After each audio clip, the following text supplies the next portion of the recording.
In 2006, a man named Abraham Shakespeare won $17 million in the lottery. But years later, he told his brother that he'd have been better off broke. In fact, many lottery winners find that it doesn't improve their lives the way they expect. Basically, they can't buy happiness. But everybody likes, and to some extent needs, money. And past a certain point of wealth, you can just go out and get books and yachts and houses without batting an eye. That's the catch, though. Spending money on stuff like that probably won't make you feel much better. But psychologists have found that there are some ways that money can buy happiness. There are two big ways to look at subjective well-being: your emotions like happiness, which can change a lot from moment to moment, and life satisfaction. Life satisfaction is measured by asking people to look at their life as a whole. For instance, by picturing a ladder. Are you down toward the bottom or near the top, living your best life? For the most part, people who remember mostly happy days rate themselves as living better lives. But occasionally, these ideas can conflict. Take lottery winners. Winning improves their life satisfaction. They look back and see an exciting event in the story of their lives.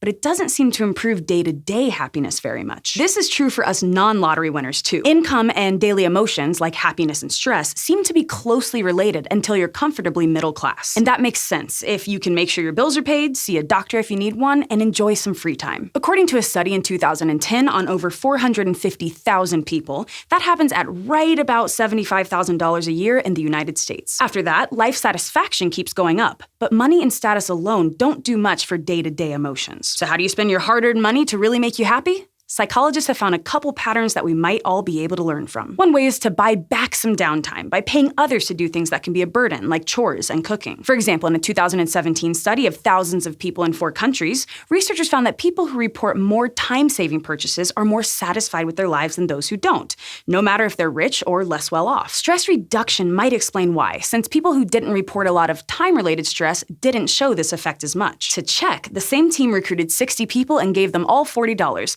telling half to spend the money on something that saves them time and half to treat themselves to something nice. Treat yourself. The next weekend, they did the same thing but switched the 2 groups. And both groups reported being happier and less stressed on the weekend they spent their $40 on something time-saving. Another strategy for more lasting happiness is to buy experiences, like vacations and concerts, instead of things like clothes or fancy gadgets. A few decades of research looks into this idea, and there are a couple reasons it might work. One is how they're perceived socially. In a series of studies published in 2010 in the Personality and Social Psychology Bulletin, researchers found that purchasing objects suggests to others that someone is materialistic, so it might help to avoid negative stereotypes. People might also try to compare their own purchases and possessions when talking about material stuff, which tends to bring everybody down a little. There's also the way things age. If you buy a brand new car, 10 years later there are scratches and dents and everything's broken and frustrating. But experiences don't age the same way. Like, you'll probably forget some things about your vacation from 10 years ago and mostly remember the good parts. Some researchers even showed that people feel differently about purchases depending on whether they're framed as an object or as an experience. There was a study in 2012 about a hypothetical purchase of a 3D TV. Some participants were told where the TV would go in their apartment and what it would look like,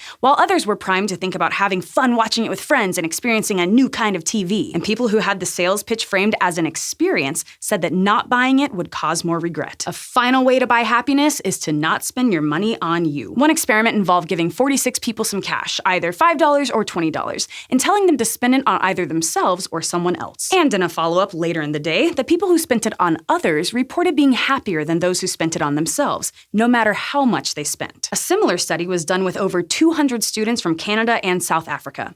Some were given an option to buy a small goodie bag for themselves, but others were given a choice to buy one for a sick child at a nearby hospital. After making the choice, those who bought the product for charity were happier, even though they didn't have any connection to the person they might help. In fact, according to surveys conducted in 136 different countries, how much you spend on others is correlated with your happiness, whether the country is rich or poor. And we're not entirely sure why this is. Some research has suggested that knowing the impact of your spending helps.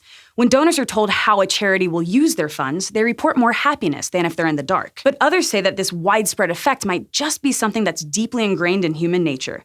We feel better when we help others. So if you got some extra money, you might be able to buy some happiness, if you know how to spend it. And we can't think of a better time to remind you about one of our sister channels, The Financial Diet. From the emotional side of money to technical financial terms, you'll learn tricks to improve your life by getting a better handle on money. Check out their video on specific ways money can be used to make personal happiness possible.